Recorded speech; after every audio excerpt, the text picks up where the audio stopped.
સુરત મહાનગરપાલિકાને ગુજરાત રાજ્ય સરકાર દ્વારા આર્થિક પછાત વર્ગ અને મધ્યમ વર્ગના આવાસ યોજના શરૂ કરાઈ છે, પરંતુ મનપા દ્વારા લૂપન હપ્તા ઉઘરાવતા વધુ પૈસા લેવાતા હોવાની બૂમરેણ ઉઠતા કોંગ્રેસના નેજા હેઠળ મ્યુનિસિપલ કમિશનરને આવેદનપત્ર અપાયું હતું। પાલિકાના વિરોધ પક્ષના નેતા ભૂપેન્દ્રસિંહ સોલંકીની આગેવાની હેઠળ કોંગ્રેસે આજે મોરચો કાઢ્યો હતો અને પાલિકાના કમિશનર મિલિંદ તોરવણે સમક્ષ વિવિધ રજૂઆત કરી હતી।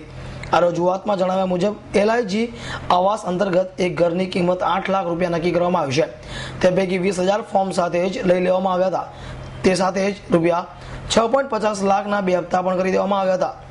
હવે દર મહિને 60,000 રૂપિયાનો હપ્તો ભરવા માટે દબાણ કરવામાં આવે છે।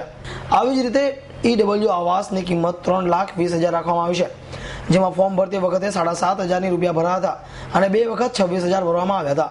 હવે દર મહિને 24 હપ્તો ભરવા માટે લાભાર્થીઓ પર દબાણ લાવવામાં આવી રહ્યું છે। ગુજરાત સરકાર દ્વારા મુખ્યમંત્રી ગૃહ યોજના હેઠળ LIG મકાનોની કિંમત 7.5 લાખ રૂપિયા રાખવામાં આવી છે। 50,000 રૂપિયા મેન્ટેનન્સ, કુલ કિંમત 8 લાખ રૂપિયા રાખવામાં આવી છે।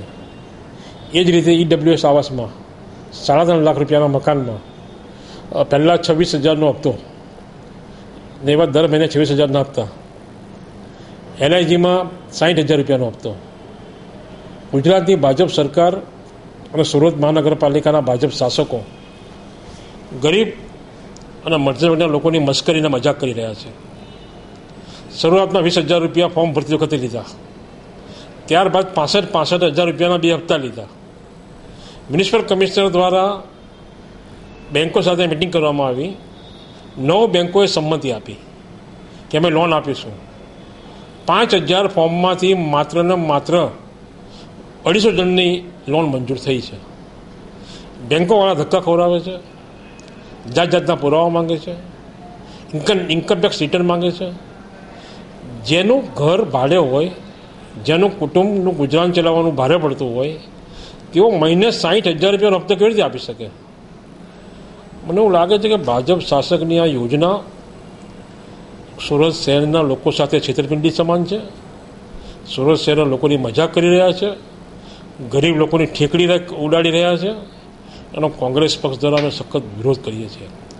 આજે મ્યુનિસિપલ કમિશનર શ્રી મિલિંદ તોરવણેને રૂબરૂ રજૂઆત કરી 150 થી 200 જણા આજે મારી પાસે આવ્યા હતા કે ભૂપેન્દ્રભાઈ અમારા ઘરના ગુજરાન ચલાવવાના ફાંફા છે, 60,000 રૂપિયા લાવી ક્યાંથી અમે હપ્તો દર મહિને? અને જે EWS આવાસ છે એના 26,000 રૂપિયાનો હપ્તો ક્યાંથી લાવી શકીએ અમે?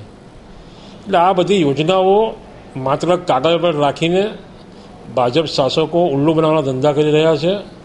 હું સ્પષ્ટપણે હું માનું છું, કમિશનરે આજે રજૂઆત કરી કે 8 લાખનું જે મકાન છે તેનો 60,000નો હપ્તો કોઈ સંજોગોમાં ભરી શકાય નહીં।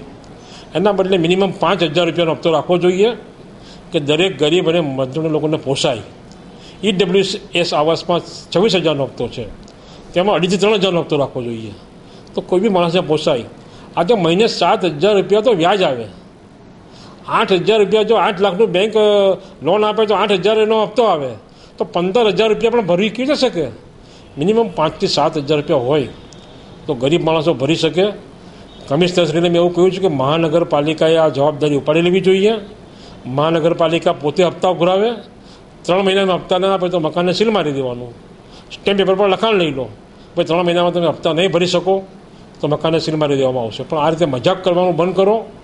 બેન્કો દ્વારા મજાક થાય છે, મહાનગરપાલિકા અને ગુજરાતની ભાજપ સરકાર દ્વારા મજાક થાય છે। આ ગરીબોની મજાક કરવાનું બંધ કરો। હજુ તો ઘરના ઠેકાણા નથી, હજુ ખોદકામ થયું નથી, પાયા નખાયા નથી, હજુ કામો અડધા બાકી છે અને પૈસા ઉઘરાવવાનું શરૂ કરી દીધું। આ રીતે પોલિસી, આ રીતે નીતિ ન ઘડાય। પહેલાં કાયદેસર રીતે એ લોકોના હપ્તામાં એ લોકોને સવલત કરી આપો। આ 30મી તારીખ છેલ્લી છે હપ્તા ભરવાની, પરમ દિવસે 65,000 રૂપિયા ક્યાંથી લાવીને ભરશે? એટલે લોકો અકળાઈ ગયા છે, લોકો પૈસા પાછા લઈ લેવા માટે તૈયાર છે। અમારે મકાનો જોઈતા નથી, 60,000 અમે ભરી શકીએ એમ નથી। તો આવી હાલતમાં મ્યુનિસિપલ કમિશનરે કોઈપણ બેન્કો સાથે તાત્કાલિક રીતે વાટાઘાટો કરીને અથવા તો મહાનગરપાલિકાએ પોતે જવાબદારી લઈને આ કામનો તાત્કાલિક નિકાલ લાવવો જોઈએ એવી કોંગ્રેસ પક્ષ દ્વારા આજે મેં રજૂઆત કરી છે। Bureau report, S9 news, Surat.